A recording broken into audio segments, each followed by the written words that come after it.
Roots of the Science podcast with your girl, Anne with an E. Hello, everyone, and welcome back to another episode of the Root of the Science podcast with your girl, Anne with an E. If you are new here, it's always such a pleasure to have you on. And to the regular guests, oh my goodness, I love you all so much. Thank you so much for tuning into another episode. I appreciate the support. We are growing bigger and bigger every single time, and it's only because of you. You share, you introduce people to the show, and I am forever grateful. A reminder that if you aren't doing so, remember to follow us on the following social media platforms: on Twitter and Instagram at The Root of the Sci Pod. You can follow us on Facebook and also on the LinkedIn page at The Root of the Science podcast. Most importantly, make sure that you subscribe to one of the podcast platforms such as your Apple Podcast or Spotify, so that you are notified when a new episode drops, right? And also a gentle reminder that you can support this show. Please support the show. As an independent podcaster, it goes a long way getting support. There you can click on the support the show link and you can drop me a few or a lot of bucks on the PayPal link. Thank you so much. Now let's get into today's episode, shall we? My guest today is Dr. Brunette, who is originally from Zimbabwe and now currently based in Switzerland. In this episode, we learn that she's a postdoc at the University of Liege in Switzerland, and she shares about her research on helminth infections and respiratory viruses. If, like me, you don't know what that is, tune in because she breaks it down, and it's some pretty exciting research. We also chat about why she got into the science and some of the perks of being an academic, like traveling. Tune in for all of this and so much more. Let's go.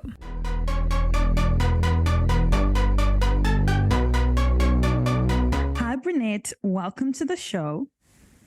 Hi, Anne. It's nice to be here. Thank you for having me. It is an absolute pleasure to have you on today and for us to get to know more about you and for us to chat. So let's get the formalities out of the way. Who is Brunette? Where are you from? Where are you currently based? And just briefly, what do you do? So I'm an immunologist. I'm a scientist by profession. My full name is Brunette Katsandegwaza. Don't try pronouncing the same name. You're going to tongue twist yourself. But it's two surnames that the registrar just combined into one. So to be simply just call me Brunette Katsande, that's the first surname that I should be using. So I'm originally from Zimbabwe.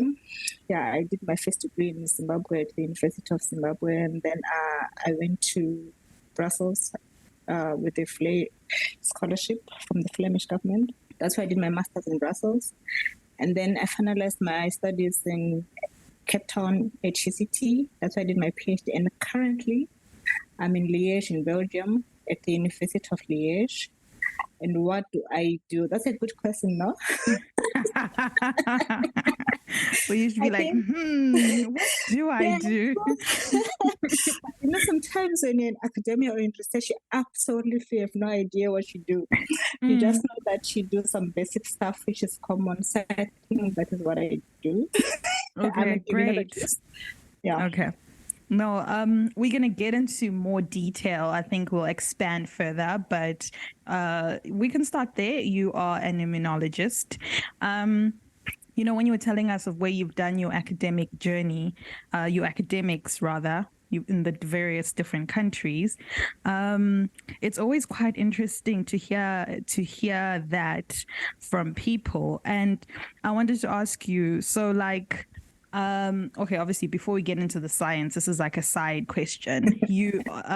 You obviously have had an opportunity to travel the world, and you said you love to travel, and as you travel, you also love good food. So I can imagine these are the perks of actually being in academia, right? Where it's afforded you the opportunity to travel, and dare I say, for free sometimes. Yeah, that's true. So is that like one of the best parts? Yeah, sure. That's one of the best parts of academia. And I don't want to lie, I think it's also one of the reasons why I like academia. And I was motivated, besides being paid to study. There's that too. There's that too, yeah. Because it seems like everything is free and you get to learn while sightseeing, while learning new things and seeing new things. But I think this is the nice part about academia. You tend to travel, you go to conferences, local, international, but then you also tend to switch universities. This is if you're interested in switching universities, or if you've got that opportunity to switch universities and also switch countries. Right. So it was one of my main goals that I'll never do 2 degrees at the same university. I've never done more than 1 degree at the same university. It's always been at different universities in different countries, mostly because I like traveling and food. Wow. I mean, like, I'm a food tourist. If I wasn't an academic, I'll be a food tourist. Yeah. I like food. I like eating different foods.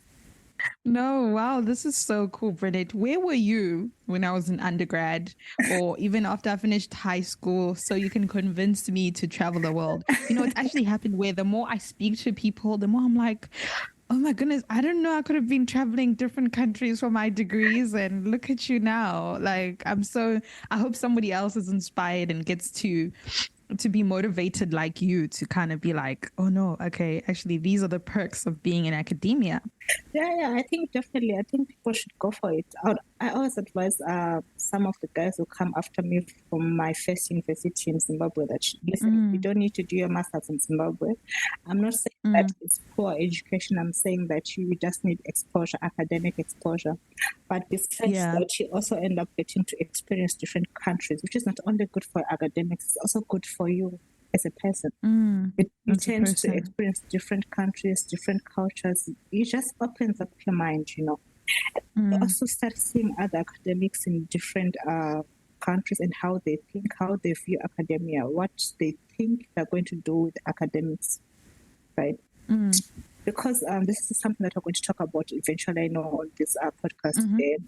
But it comes back to what are your options as an academic in Africa. See, if you're not really exposed to what options are there in academia, you won't know what you're going to do after your first degree or after your second degree or after your PhD.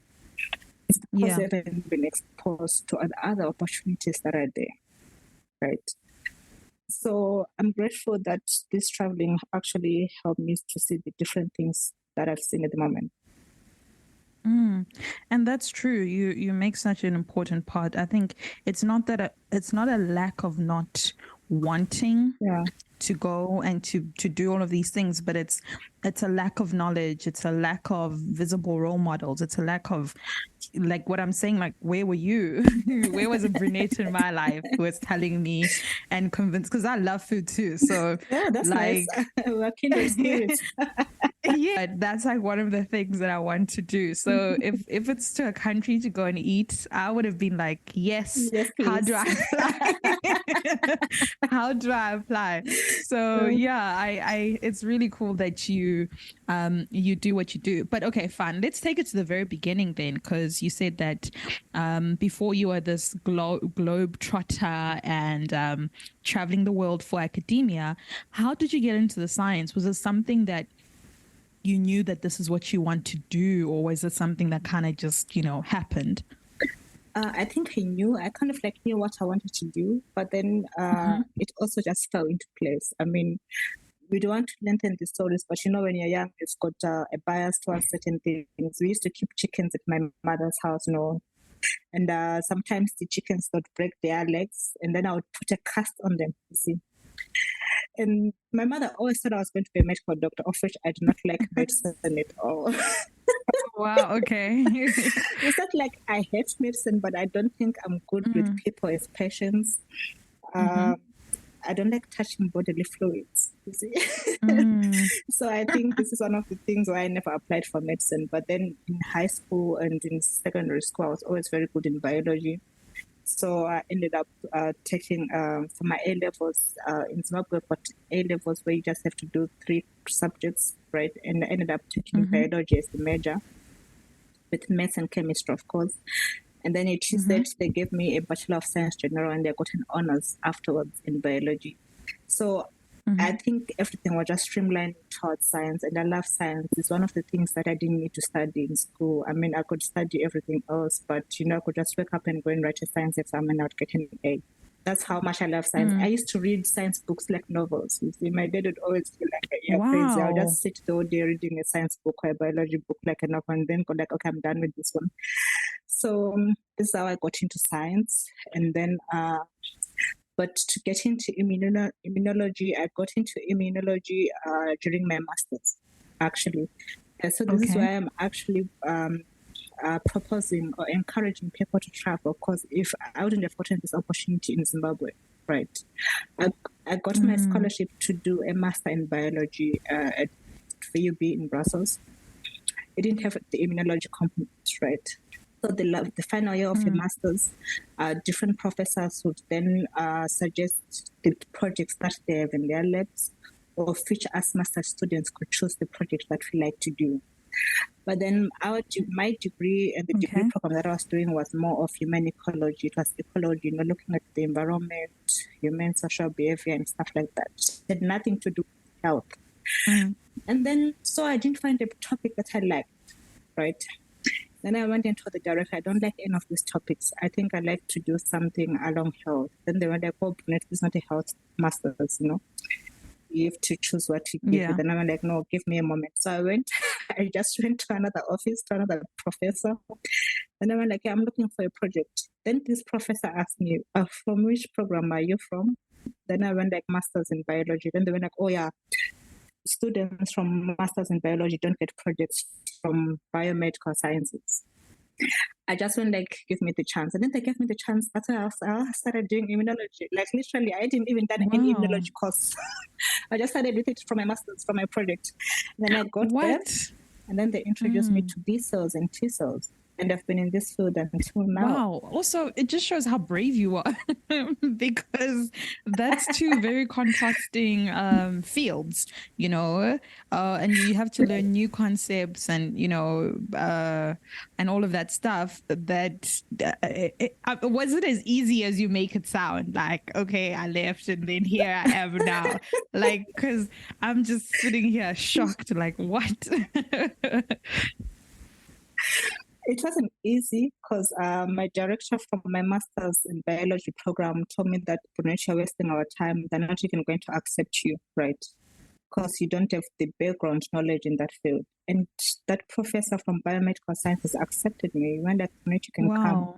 They can teach you from scratch.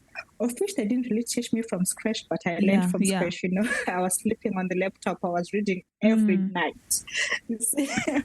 So it wasn't easy, but it's doable, right? I look at it now, I go like, oh, it's not that difficult. Anyone who wants to do it can do it. And also, I think, how you explained earlier that when you were younger, you used to consume science content like novels. So your affinity to learn was always there.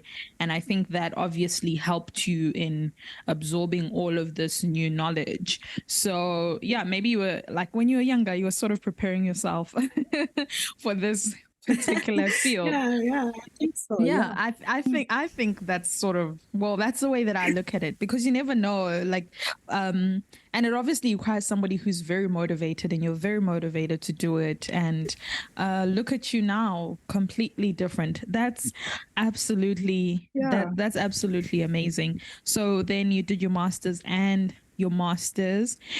that, and then you came to South Africa to do your PhD, right? Yeah. Okay. Yes. And then currently now you are a postdoctoral fellow at the University of Liege. So obviously you've gone through the process. Oh my gosh. I say this as I am going through the process of the PhD. And, as cliche as this question may sound, but what are some of the things in your personal journey, that you learned that grew you like obviously because you obviously had to grow. And another thing that I don't think they mention too much in doing a PhD that also breaks you. And and how did this sort of shape the researcher who you are now, even as a postdoc, or fellow, if you don't mind sharing? I think let me look at things that grow you first. If you get to move, like you change universities, you always get to a new university as the new person, You're lost, you don't know what you're doing, but then you have to survive, So I think moving, having a new experience or a new exposure is actually going to grow you because it's going to teach you to adapt to a different environment and still get your goal. So I really like this part about my life because I've been moving around. Yes, one of my friends from Kenya always says academics are normal. Academic you can't sit still in one place. But then it's also build your character because you end up having to learn how to be an extrovert. You learn how to communicate. You learn how to make friends. You learn how to focus on the important stuff. Because when I moved from Zimbabwe to Brussels for my master's, this was the first time that I ever left Zimbabwe, right? And then I got there in Brussels. I'm an independent person, and then they just give me all this money, push, years, scholarship money. You see, you manage it for yourself. And I'd never managed my own money in my whole life. This was the first time. So, you learn how to manage yourself. You now learn how to become an independent person. But then as a scholarship student, you also learn how to talk to people from different countries with different cultures and different experiences. So this actually prepared me for my journey to my PhD. When I moved to Cape Town, I wasn't afraid of moving. And I won't lie to you, I'm not afraid of moving, right? I'm not afraid of doing that. I'm actually like new challenges. I like meeting new people. I like making new friends. Of which is not always that smooth, but then it's also a learning curve. It grows you as a person. It grows you. It makes you more independent, but also you also learn how to depend on other people to help you because you want to know what's happening in that university. You want to know what's happening in that country. You need the people who are there before you to guide you, right? So you learn how to depend on people for certain stuff, and then you also learn how to be an independent person. And this has actually helped me to grow as a researcher because there are times when I need to be dependent on my colleagues for my research, and then there are times I need to make my own personal decisions for my own research career, right? So now I have to learn how to make connections and network with different people from different countries. Oh yeah, this is one of the interesting things about going to different universities. I mean, you get a huge network. If I tell you I've got friends from Kenya, I've got friends from Brussels, I've got friends from Peru, these are all colleagues that I learned with. These are colleagues that you can call upon when you actually start your own research group or you actually want to go in a certain direction. You can just call them, hey, this is Brunette. We did our masters together. Yeah, I would love to know what you think about this because I know that you're not specializing in this field. You see? So it actually helps your own academic career and then you grow, right? The challenges also come from the moving part. It's difficult. It's difficult to integrate in some societies. It's difficult to always drop friends and then go and make new friends. It's difficult starting again from zero. I always think that when you move, you go to somewhere else during the journey. When you go from a master's to your PhD, after your master's, you've arrived, right? You're done. But then when you go to a PhD, you go to grade zero. You go down again, right? You become that. You become like a new student. So that's the challenge. You have to learn how to relate with the new team, with a new boss potentially, and the new admin at your university, at that new university or new institution. So I think there are some things that can break you. It can break your motivation, break your mental health, and there's also a loss of social fabric. Because when I moved, I didn't mention this, but when I moved to do my master's in Brussels, I left behind my first kid. She was 10 months old. I had to leave her with her dad and my mother-in-law. My mother-in-law stepped in to take care of my kid. Then I had to go to Brussels for 2 years. So I missed about 2 years in my kids' life when they were young. That I could just see pictures of her starting to walk, starting to talk. And Yeah, sure. which is challenging. It's like you have to sacrifice a part of you. This is the downside of academia, because we tend to move a lot, or the system makes it as move for us to improve our own careers. You tend to lose a lot on the social side, the family connections, you tend to miss out. I think so. This is why sometimes you see that academics are usually regarded as funny people. Like they don't really have friends, but it's not because you don't want to have friends, it's because it's the system that has moved us from one place to the other. I think that's the hugest challenge, and some people, that's why they're not motivated to move, of which I actually understand that, given the chances. So I think if we had more than one or two lives, I would end up deciding, okay, should I move or shouldn't I move? It's one of the most important questions that you have to consider in academia. Wow. No, you've said so many things, and I think so many people who have gone through what you've gone through can relate, be it the good part, the things that have grown you, like in terms of your networks and stuff. And honestly, I think, like you said, that in later on in life, all these amazing people who you've had the opportunity to meet as you study, you can now call on them, and they're big deal people, and you can be like, oh no, I have a friend, they're the director of this of this institute, or they're what of this lab. Now just drop them a text, and it's a nice flex, that you can easily do that. But also at the same time, especially with what you said, that it also does take away from you like the social fabric of like you're missing out on important moments, particularly for you with your family and your children. And I think that's also one of the many things that many people who, as much as it's nice to travel, it's difficult and it affects them. But I think in life, anything great comes with a lot of challenges and a lot of drawbacks, but that's part of the process, right?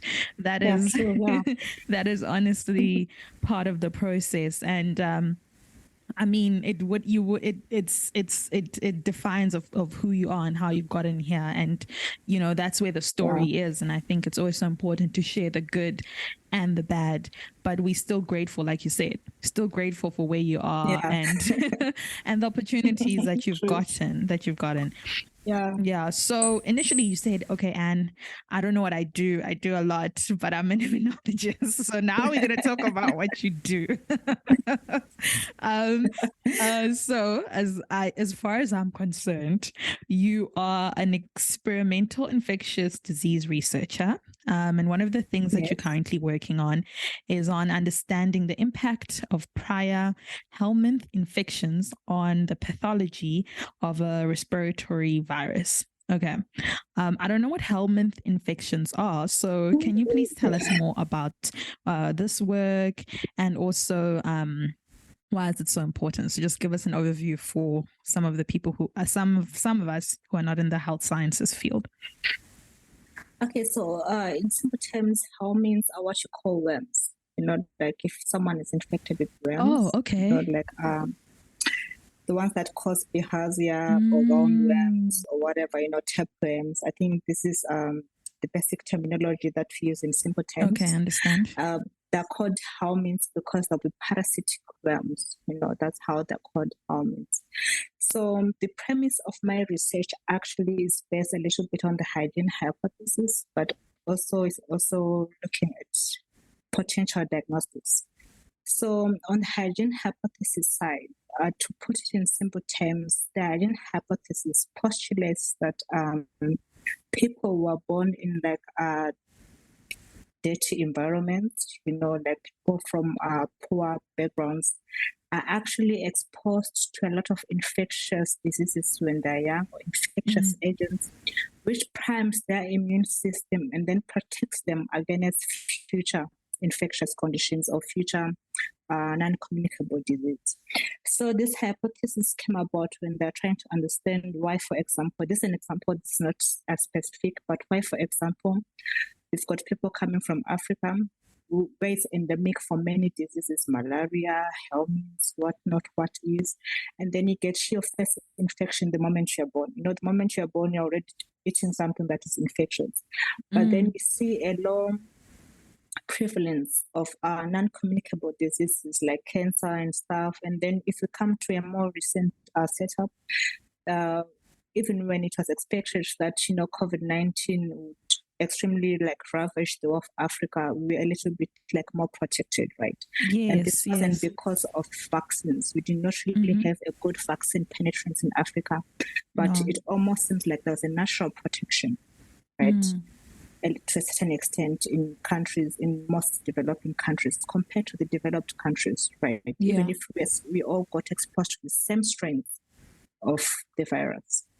So research has actually showed that if you have a helminth infection, a prior helminth infection, it primes your immune system, right, to modulate or to suppress overreaction to future infections or to future diseases like autoimmune diseases, right? So in this instance, my research is looking at a prior. By prior, I mean that you get infected first. Like what usually happens, when babies are now crawling, they eat soil and everything, so they get to ingest worm eggs. And parasites, usually they adapt to your system in such a way that they become permanent residents of you. Literally, you can't clear them out. Okay. So that early infection and then the permanency sometimes of the helminth within the host, which is you, the human being, is then has been shown to prevent, for example, asthma or cancer or colitis, which is known also as inflammatory bowel diseases. This is a postulation, right? It's not 100% proof because there are some confounding factors where by confounding factors, we say sometimes if we cannot really say helminths prevented COVID-19 in Africa, that's why we've got low numbers. But sometimes we might have low numbers of COVID-19 people because there was underreporting. You understand? Yes, of course. Yeah. Okay, so that's why I'm saying it's a theory, it's a postulate, right? This is what happens. So my research then takes these ideas, then we experiment with it in the lab. So what we do is that I work with mice. I'm a murine researcher. I work with mice. Then I infect my mice with helminths or worms.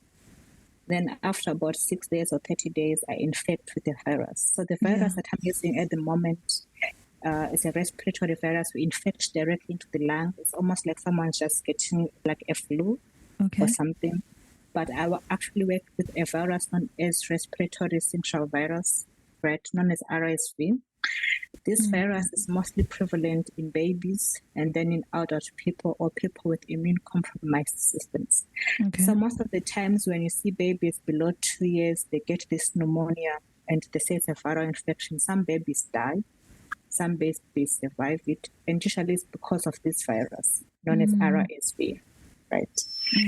So we want to see if a helminth infection can modulate the outcome of a viral infection. So we infect with the virus and then we monitor the mice to see if they get sick or they don't get sick. So the preliminary results that we found is that if mice are infected with helminths before you infect with the virus, they actually don't get sick, right? And they don't die, right? So which is good, right? Which is good because it's supporting what has been postulated that people in Africa or people in developing countries with helminth infections are refractory to viral infections. They may have the virus, but they don't die from it. And like if you get a baby from America with the same virus, they're going to die because they do not have something prior that primed their immune system. So that is the hygiene hypothesis part side of it. But then when it comes to diagnostics, we want to look at the mechanism at how this protection is coming about. How does a prior helminth infection protect against the viral infection, right? Once we know the mechanism of how that is happening in the immune system, this has got the potential to be translated into humans because at the moment we've got big pharma companies struggling to find a vaccine for RSV. RSV is not a new virus. It's a virus that has been there forever. But we still do not have a vaccine for it. Most kids who get RSV are only treated for the symptoms. They're not given any treatment for the viral infection itself. Right? So they're mostly put on oxygen tanks, just to help them breathe, because they suffer from a lot of respiratory distress, which ends up killing these babies. So we want to provide, we want to contribute to the knowledge that will provide an intervention, right, for us to use a certain mechanism which is employed by helminths to suppress someone who's infected with RSV from suffering and dying. So that's the diagnostic part that this research that I'm doing can feed into. Wow, my goodness, I'm like so fascinated by this. It's such interesting research, especially like you said, that health hygiene theory, and I mean, it's something that I didn't know, but it makes a lot of sense when you put it like that. And I think it, like you said, without the confounding factors, voting and etc., some of the things that happened during COVID, it does now. I think we now have the why, or the why in inverted commas. And I think the most interesting thing now that I like about this research, and I think as any scientist, is like, okay, we have the why, but now we want to understand the mechanism, like how exactly, what does it exactly do in the body, and what makes it, so work the way that it does. This is just me asking you like a question that came into thought now. You said initially that some of these health hygiene, the health hygiene theory, we said that because of these parasitics, that things that were happening with people who are living in unhygienic areas, for example, it had some potential of preventing them with cancers and whatnot. Can we maybe now say that, like how people of color, for example, because like cancer was most prevalent with, white people, etc. And now that there isn't like a resurgence or a surgence of where people are moving in like they're being more urbanized now, and they're moving out of these unhygienic areas, and now you're seeing a lot more people getting some of these diseases that people in the olden days or were not getting. So this is a theory, right? Could this sort of now explain some of the things of why we're experiencing what we're seeing in some of these diseases that were not affecting people back in the day, possibly with this same theory?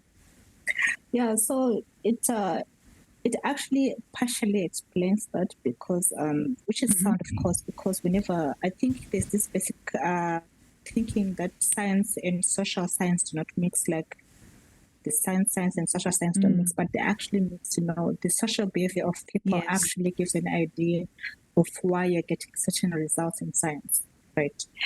So yes, this is one of the things that have actually been suggested. The urbanization of developing countries. You're urbanizing and you're changing your diets. You're becoming too clean. See. Your kids are no longer being exposed to the same environment that you grew up in. But then mostly, it might also just be the thing that now we've got more reporting and more better diagnosis of cancers. Like our ancestors were dying of cancer, but they did not know what they were dying of.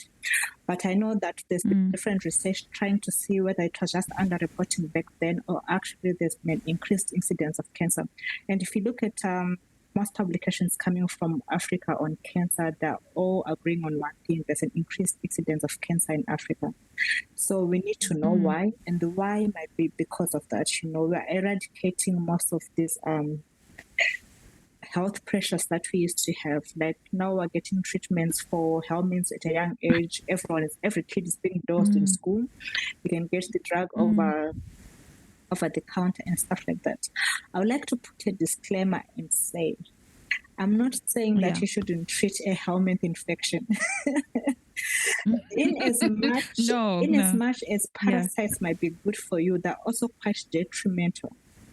You see kids with elephantiasis. I think you've seen this condition where someone has got a swollen leg, which is very fat, one leg, but then the other one is normal, the other one is fatter. So this is also because of a parasite, you see. So in this instance, we cannot say, okay, we're not going to treat you of this parasite because we want you to be protected from cancer. When the person is failing to walk or their quality of life is reduced. So everything has got a pro and cons. Here we only look at the pros of how helminths have provided a health pressure or an immunology pressure on your immune system, on the host immune system, which then suppresses the prevalence or the outcome of cancers and other conditions. But on the other side, parasites are also detrimental to human health. So there's a balance that is needed. But to get back to the cancer issue, yes, of course, yes, it has been suggested that the difference in the way that we're now living our lives in Africa compared to our ancestors might be contributing to the increased incidence of things like colon cancer, cervical cancer, and almost all the different cancers we're currently seeing in Africa. Wow, so fascinating. I could talk to you forever about this because, but we don't have the time. Okay. So we've been talking a lot about cancer and in that previous question that I was asking you about it. And I'm just going to pull the string a little bit further because you've actually mentioned, and I think you can hear it with the type of research that you're doing, that it might also lead you into this path that in future you'd like to embark specifically on cancer research, but like now focusing on how we can harness African traditional medicines to combat cancer. So, you're an African scientist at your core. Do you think then it's very important to bring in this African indigenous knowledge into this, Western science system that you're currently in? Science has got no boundaries. Yeah, so science has got no boundaries. It has got no biases. I mean, of course, yes, there are some regions which focus on different types of science. But I think it's high time that we start looking more inside. We should start having our own homegrown solutions. Yeah. If you besides being a scientist, I'm also a human being. I was in Zimbabwe a few years ago, I think in 2019, 2020, after my PhD. Yeah. And it was quite a sad scene, like you meet your friend, like, oh yeah, where are you rushing to? Oh, I'm going to the main hospital. My aunt has got cancer, right? And you meet that person. Oh yeah, my brother got cancer. Oh yeah, my father got cancer. It's one of those dreaded diseases that we now have in our society. And the unfortunate part is that we're all depending on chemotherapy drugs that we actually don't know how they work, and it's all imported stuff. And then these chemotherapy drugs are also quite expensive. We're talking about an economy that is quite poor in Zimbabwe, and then you get treatment being suggested to be $5,000. And this person is earning $100 a month. There's no way they're going to raise $5,000 for cancer treatment. So I'll talk more about Zimbabwe because this is where I've been, but I think this also applies to other African countries. Of course. Like getting a cancer diagnosis is a death sentence. It's one of those things that you go like, okay, so you've just been told that your relative is going to die. We don't really know when. It depends on the stage, and there's no exit, you see. And the painful part about it, especially to me, is that no one is immune. Cancer is not a disease that you acquire, like through social behavior. You cannot say, okay, I behave very well, so I'm immune to cancer. You see, this is something that you can just wake up, you have a headache, or you've got this, or Brunette, you've got cancer. Oh shit, I'm in Zimbabwe, I'm dying. And it happens like that. And it happens like this, you see. And it's one of the diseases that I'm mostly afraid of, because we start grieving for you while we are still alive. Yeah. You see, we know the moment you're told that diagnosis, we're already grieving for you because you're not getting out of there alive.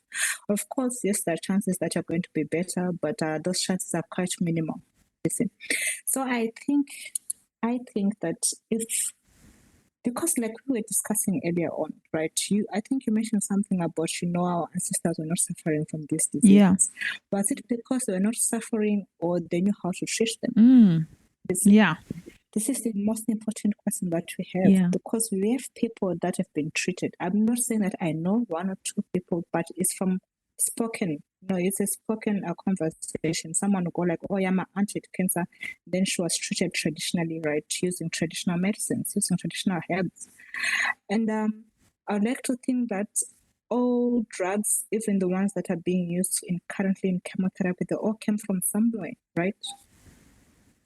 So if our own traditional herbs and our own traditional methods could cure cancer, if we could use plants, mostly I'm focusing on ethnobotany, but like we've got plants that have been shown that they've got some anti-tumor, right? Anti-tumor, which is anti-cancer activity, but it has never been tested. It's always thought of.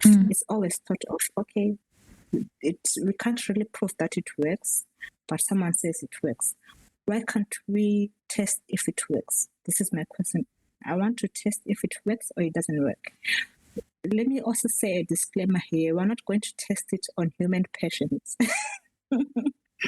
I'm an experimental scientist, which means that you're only going to set up experiments using cancer lines. You understand? Cancer cell lines, which are not human. That you from humans, of course, but it's not a human being. Yeah. It's cancer cell lines. This is how you screen for different activity of your herbs or your traditional concoctions or stuff like that. I know that sometimes it might seem far-fetched, but I would like to let you know that most biofarmers are actually looking to tropical areas for the next in thing, for the next treatment for many things. Oh, wow. So we might laugh it off and say, oh, this is traditional, or this is what. Let's separate the traditional religion from the traditional aspect of treatment, right? And we see if we can harness some of our own herbs, maybe find bioactive chemicals which are anti-cancer or anti-tumor. And then the question comes like, do I want to bring the traditional aspects that we have of treating into the Western science? I mean, there is work that's currently being done with people who are focusing on medicinal plants, right? True. To treat cancer, to treat cancer, like you said, not in humans yet, but like you said, during the lines. And in fact, it reminds me, recently, I was actually just quickly going through my episodes right now, because I was like, wait, I spoke to somebody who is doing a couple of weeks ago, I think sometime in, okay, not weeks, but like a couple of months ago. Her name was Talita.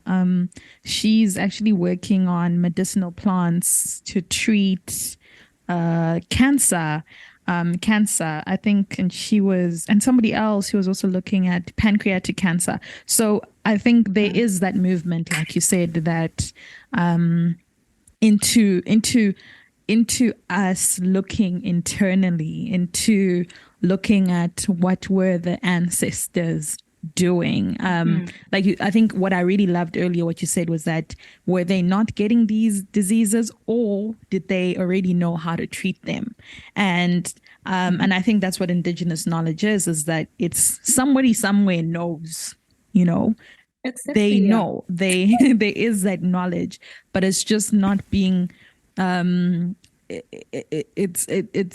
indigenous, and sometimes we're losing that knowledge. And it's important, I think, what my question, or rather it was just to get your take on the idea of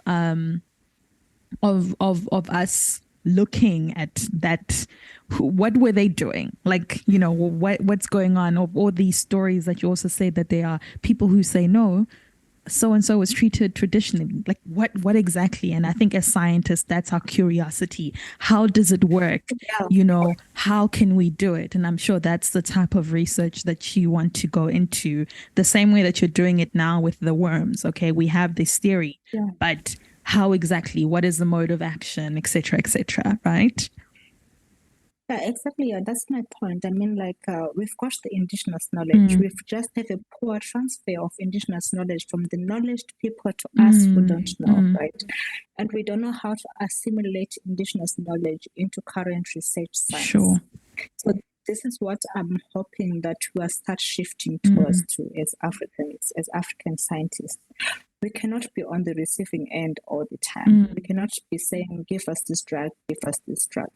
when we've got our own drugs that we're making. In our I know backyard. that is a huge leap. Yeah, I know that is a huge leap. To be honest with you, I'm not a pessimist. I'm an optimist. Me too. I've dealt with pessimists. Yeah.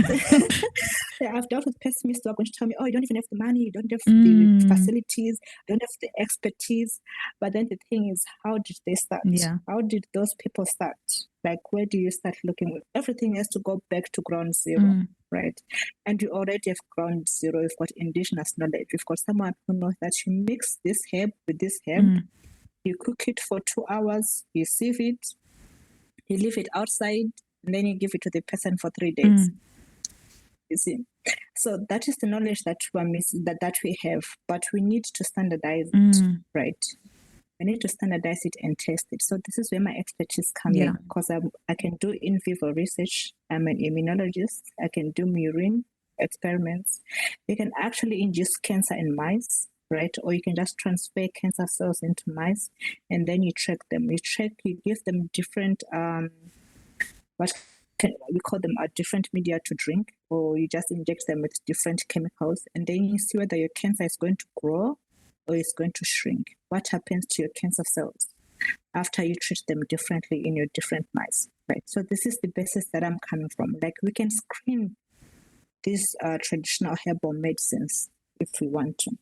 And I think this is important because when you look at COVID-19, this is not like, I know this is controversial, but when you look at COVID-19, you see one of the ways that China was trying to control COVID-19 is that they actually, right, advise people to depend more on their traditional herbs and traditional medicines. Yeah. Right. So people were using their traditional herbs, which were actually being regulated, right, by the government. Like, okay, this one is helpful, this one is not helpful. Why can't we do that? Yeah. Why can't Africans do that? Why? That is the question. And I think it's something that we can do. And I think, like you said, I'm an optimist too. Having researchers and scientists like yourself who are optimistic, who are wanting to start from ground zero, who are like, let's take charge. I think there is something positive in the future. And there's so many people who have seen the potential. We've got extremely smart people. True. We are, I think as Africans, one thing that we are is we're also very resourceful. We find ways of doing it. So I'm excited to see in future what exactly you do and how it contributes to the body of research for this particular body of knowledge. And it's such important work on a intellectual, on a societal, on a lot of scales. And at the core of it, as scientists, we do science for society. And True, we have to give back. Yes, we have to give back to the society that we came from. Precisely. We're not. I think this is going to answer one of the questions that maybe you're potentially going to ask me, like, what is the advice that we are going to give to someone who's interested in STEM? Yes, go ahead. Right, yeah. I think, this is actually what motivated me to come to this podcast, because of my experience, my own personal experience. You get to a time when you self-introspect and go like, why did I get a PhD? Right? Why am I an immunologist? Like, what am I doing at the moment, right? I think it's time we give back to the society that we came back from. I know that many people study for different reasons, right? You study because you like doing sciences, or you like doing biology, or you study because you're good at it. You study to run away from poverty. This is one of the main reasons that we have in Africa. Let's be candid and to accept it. We study to get away from poverty. Yes. Getting out of poverty to get better jobs, right? But eventually, after you finish your studies never end. People always assume that once you get your PhD, you're done. No, you're not done. You always learn something. You always learn something new every day. So after you think you've gotten to the goal that you're aiming for in your studies, right? What do you want to do with yourself as a scientist? Do you want to continue in academia to do research? What kind of research? You should think about that. Do you want to go into industry? Like, what service are you going to provide in industry? Right? Or what exactly are you providing back to the society that you came back from? And this is one of the questions that has come to me right now in my life this year. like I've gotten so much education from my master's, my PhD, from my postdoc. It's time that I give back to society. And how do I give back to society? We have to use our degrees to help our society. This is what I think that we should do. You can be in services. You can just maybe provide a service at your hospital. You can start a research trial, or you can work for an industry giant who's helping people or doing that, or you can just remain in academia. But eventually, I think that you have to know why you're doing science. It's not a prestige thing. To me, it's not a prestige thing to say I'm good in science and that's it. Then I sit at home and go like, yeah, I'm good in science. I've got a PhD in science. That's all. I think that we need to do more. We need to give back. And this is my advice to people who want to come into my field of study. Know why you're doing it. Know why you're there. And you have to think at the end of the day, do not let people just think for you. Think for yourself, like, why am I here and what do I need to do? What do I want? Such important advice. And I hope somebody takes it to heart and they do reflect on why they're doing it, because I know I'm guilty of doing it because of, like you said, to run away. I'm doing it. I'm studying because I want to run away from poverty, to be able to have to expand my my CV so I can be competitive. You know, all of those very, if I can say, selfish reasons. And then later on, you know, you have to really understand, like, okay, fine. Once you've gotten all of those things, and then what? And exactly, yeah. And I think everything is different for everyone. You know, for me, for somebody, it might be like for you, like wanting to go and give back in terms of cancer research this way. For me, the way that I want to give back is through this podcast, you know, so it's different. This is quite nice. Yeah, it's different. There's no straight and narrow. And I think it's very important for somebody to reflect on on how the intellectualness, is that even a word? The intellectual ability, the intellectual ability and all the smartness, like how does it then impact society? And you know what? It's been such a beautiful conversation with you today. I've thoroughly enjoyed it. And I hope the people listening are inspired. I'm inspired, and are motivated to do more than just get their degree, to do more, to impact change, to do so many amazing things because we are capable. Thank you so much for coming on. Well, thank you, Anne, for having me. And this was great. Yeah. Oh, you're welcome. And to everybody else who's tuned in, thank you so much for listening to another episode of the Root of the Science podcast with your girl, and with an E. Until next time, goodbye.